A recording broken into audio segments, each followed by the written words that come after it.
primeira vez que eu subi no palco me deu uma alegria, me deu uma emoção. Isso ali despertou um sonho dentro de mim. Então vem com nós assim, ó, pra aprender o refrão, ó. RAP, nessa sigla a gente vai. É isso! Ritmo de adoração ao Pai. RAP, nessa sigla a gente vai. É isso! Ritmo de adoração ao Pai.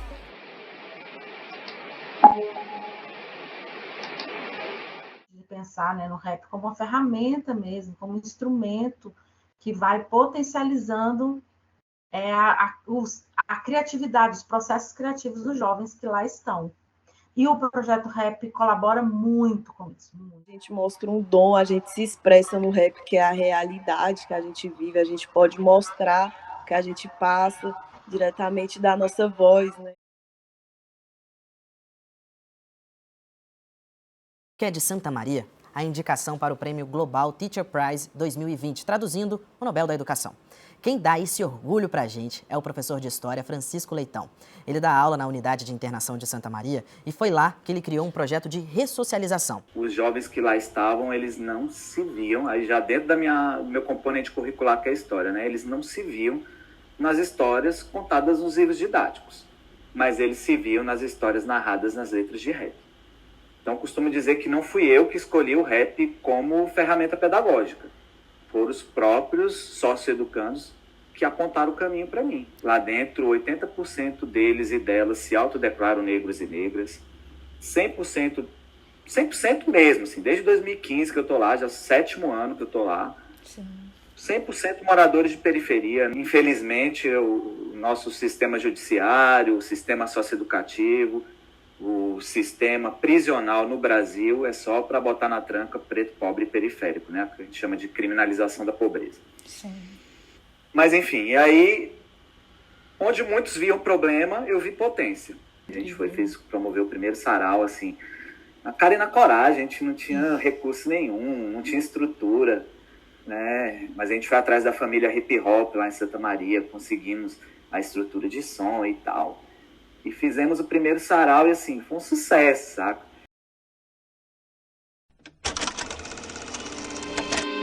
O que eu vejo da janela? Que janela?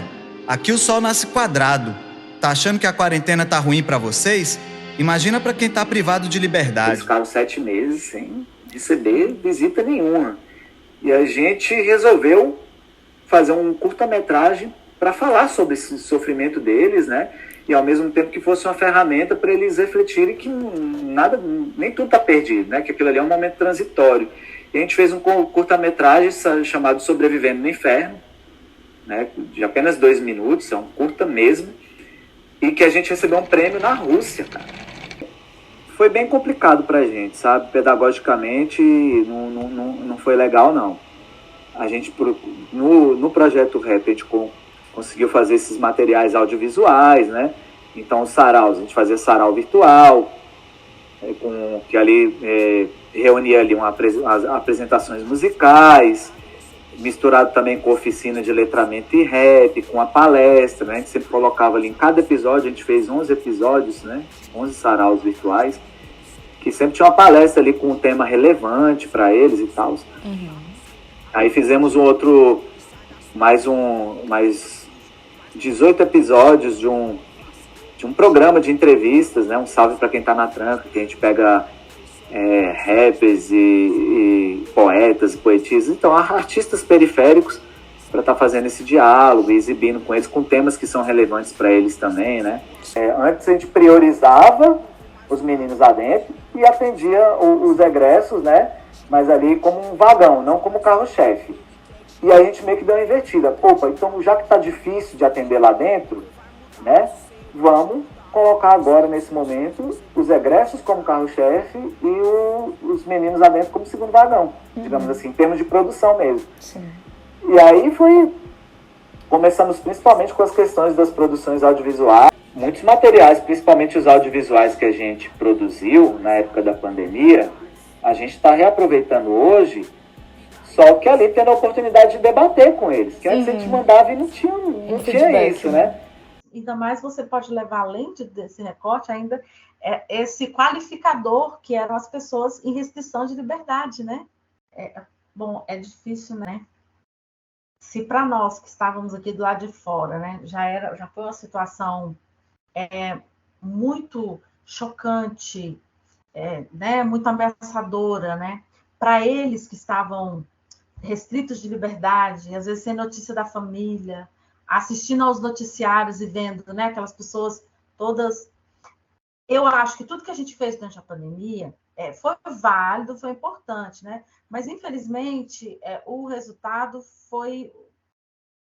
não foi muito produtivo, porque a questão emocional estava muito à flor da pele, né? Nessa época. E eles estavam muito preocupados com a família. O que a gente conseguiu oferecer lá na época de pandemia, né? Só foi possível porque houve uma conversa entre as secretarias, inclusive uma conversa formal, que foi estabelecido um termo de parceria. A Secretaria de Justiça, né, a Sejus, também, sempre que a gente solicita, que a gente pede o apoio, porque para funcionar lá dentro é um conjunto de coisas, né? A gente tem que ter, a segurança tem que aprovar, o projeto precisa, por exemplo, saraus. Os saraus acontecem uma vez por mês. E sempre que a gente dá o calendário do sarau, porque o sarau faz parte do projeto REP, né? É uma das ações. A gente dá o calendário e eles sempre propiciam a movimentação do adolescente para o local. Que isso, talvez, para vocês que estejam de fora não percebam, mas isso é fundamental, porque se eles não fizessem essa movimentação, não ia ter nem sarau, não ia ter projeto, não ia ter nada. O principal público que interage com a gente são movimentos sociais, a galera da cultura urbana, a galera do rap, do hip hop, do movimento de slam, do movimento de saraus, muitos educadores, educadoras, galera da educação. Sim. Educação e cultura, basicamente, né? Sim. E a galera também que atua no sistema socioeducativo e muitos também que são educadores que não estão no sistema socioeducativo, mas que têm a vontade de atuar no sistema socioeducativo. É legal ver que a gente está conseguindo também, está extrapolando as fronteiras do Distrito Federal, né? Sim.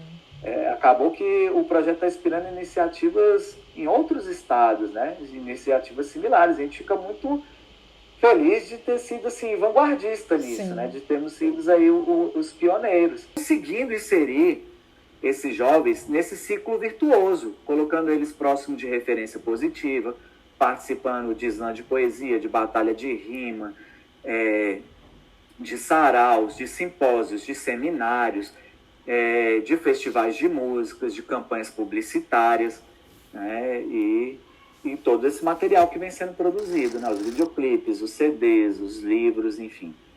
Então, é esse tripé que a gente trabalha hoje. Prevenção, ressocialização e acompanhamento de egressos. Então, foi o primeiro grande parceiro para a família Hip Hop. Depois disso, então, o Instituto de Pesquisa Socioeconômica, INESC, é uma instituição que eles atuam em várias escolas da rede pública de ensino, e eles também tinham algumas intervenções no sistema socioeducativo, né? Uhum. E aí, muito do que eles faziam dialogava com o que eu vinha fazendo. Então, a gente começou a construir uma parceria também. Então, o primeiro CD que a gente lançou foi em parceria com o INESC. O primeiro livro que a gente lançou foi em parceria com o INESC. Então, por exemplo, o Gabinete do Leandro já virou um parceiro. Agora, não precisa de edital, né?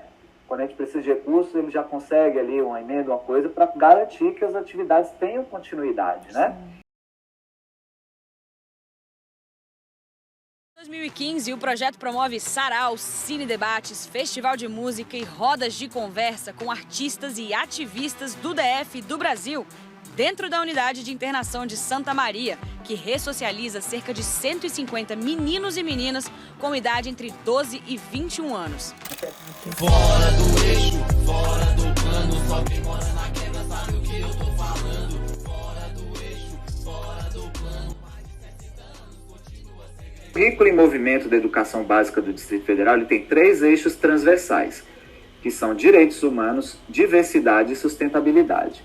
Então, eu comecei a trabalhar temas dentro desses eixos transversais E, obviamente, buscando todas as vinculações históricas, que é meu componente curricular, né? E por meio de quê? Do rap. Então, por exemplo, eu comecei a utilizar o rap como pretexto para debater vários assuntos. Outros já curtia fazer uma redação, outros curtia fazer uma poesia, só que uma grande maioria, letra de rap. Grande maioria, letra de rap. E aí, essas letras de rap, a gente começou o trabalho de musicalização, que foi quando entrou o trabalho do Heitor Valente, né? Sim. E o que não era letra de rap, a gente falou, cara, não podemos deixar nada, vamos valorizar todas as produções dele, nada vai ficar deles, nada vai ficar perdido. E a gente começou a compilar essas produções deles e delas. E aí começamos a lançar livros, né? Nós já temos 3 livros lançados. A gente produziu uma música chamada Rímica, né? Rima com Química. E essa campanha foi vinculada nacionalmente, né? E protagonizada pelos adolescentes que já não estavam mais como internos, como egressos, e tendo sua arte valorizada e recebendo cachê. E não existe uma política pública eficaz de acompanhamento de egresso. E quando a gente chegou a essa conclusão, a gente falou, cara, a gente precisa fazer algo. A gente não pode só atender os meninos aqui e não dar continuidade nesse atendimento quando eles são liberados. E aí, nisso, o Sandrox até foi muito importante, que a gente começou a fazer, colocar os meninos no circuito mesmo, na cena do rap do DF. Um homem na estrada recomeça a sua vida, sua finalidade, a sua liberdade, que foi perdida, subtraída, e quer provar a si mesmo que realmente mudou.